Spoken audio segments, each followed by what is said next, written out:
રાજ્યમાં આજે પણ વરસાદનું જોર યથાવત રહેવાનું છે। રાજ્યના 14 જિલ્લાઓ કે જ્યાં આજે ઓરેન્જ એલર્ટ જાહેર કરવામાં આવ્યું છે। ઉત્તર અને દક્ષિણ ગુજરાતમાં આજે વરસાદનું ઓરેન્જ એલર્ટ જાહેર કરવામાં આવ્યું છે। મધ્ય અને સૌરાષ્ટ્રમાં યલો એલર્ટ જાહેર કરવામાં આવ્યું છે। રાજ્યમાં એક સાથે બે વરસાદી સિસ્ટમ સક્રિય થઈ છે અને આગામી 5 દિવસ માછીમારોને દરિયો ન ખેડવા માટે પણ સૂચના આપવામાં આવી છે।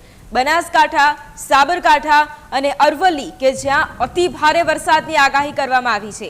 મહીસાગર, દાહોદ, પંચમહાલ, છોટાઉદેપુર, ભરૂચ, નર્મદા, સુરતમાં ભારે વરસાદની આગાહી કરવામાં આવી છે।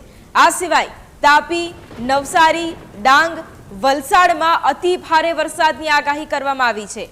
અમદાવાદ, ગાંધીનગર, પાટણ, મહેસાણા, ખેડા, આણંદ અને વડોદરામાં પણ ભારે વરસાદની આગાહી કરવામાં આવી છે। આ સિવાય સુરેન્દ્રનગર, બોટાદ, ભાવનગર, મોરબી, રાજકોટમાં પણ ભારે વરસાદની આગાહી કરવામાં આવી છે।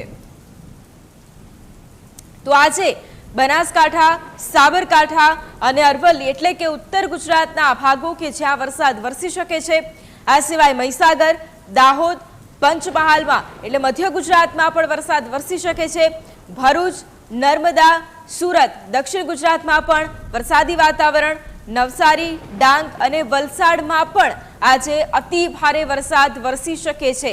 આ સિવાય અમદાવાદ, ગાંધીનગર, પાટણ એટલે કે મધ્ય અને ઉત્તર ગુજરાતમાં પણ મેઘાવી માહોલ રહેવાનો છે।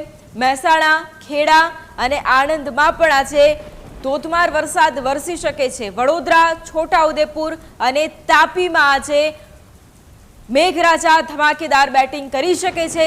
આ તરફ સુરેન્દ્રનગર, બોટાદ અને ભાવનગરમાં પણ અતિ ભારે વરસાદ વરસી શકે છે।